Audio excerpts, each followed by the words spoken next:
Alright guys, sa mapagpalang araw sa inyong lahat, mayroon tayong reaction video.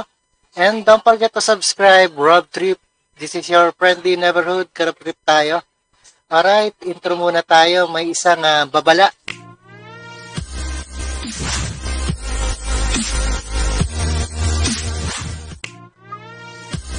Alright, sa mapagpalang araw sa inyong lahat. At Manila Trench, ayon sa PBox. At posibleng magdulot ng magnitude 8.4. Lakas niyan, 8.4. Lindol at malaking tsunami. Alright, dito sa Manila, Manila Trench daw. At ingat-ingat tayong lahat.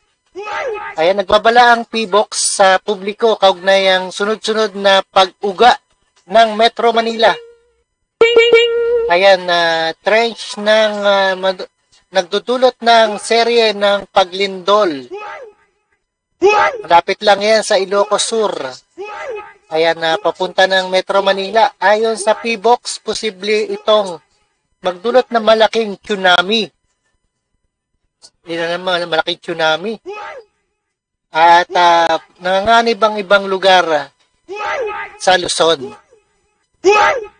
Ayan, ingat dito sa Metro Manila. Meron daw nakita silang pagyanig daw 8.4. Alright, panoorin po natin dito sa ating reaction video dito kay Rob Trip. Ipinaliwanag ng Philippine Institute of Volcanology and Seismology na ang sunod-sunod na lindol sa Ilocos Sur ay nagmula sa Manila Trench at maaari pang sundan ng isang magnitude 8. Kaya Manila, galing pala sa Manila Trench, no? Ang lindol papuntang Luzon. 4 na lindol. Ang lindol na ito ay maaaring magresulta sa tsunami na may alon na abot mula. Ayan, sa tabing baybayin, ingat dahil mayroon daw tsunami at lindol. Tataas ang dagat. Ang 15 metro ang taas na 15 metro ang taas. 15? Ang taas na, no? Parang third floor. Alright. Tama sa mga baybayin ng Zambales, Pangasinan at iba pang probinsya sa Hilaga. Ayan sa Luzon, no? Talagang tinamaan ng lindol. Nagbigay ng babala ang Philippine Institute of Ayan, may lindol na. Mayroon pang parating na virus, no? Seismology sa publiko, mag-ingat at magmasid. Ayan, mag-ingat at magmasid sa tabing baybayin, no? Yung mga bahay dyan. Baka tumaas ang dagat once na maglindol. At pagbabago sa antas ng dagat.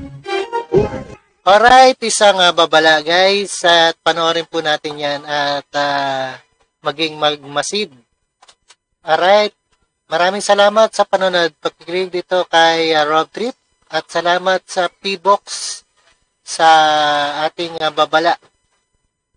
Lalo na dito sa Metro Manila, maraming mga buildings na maapektuhan. Alright, thank you so much sa inyong lahat. This is your friendly neighborhood.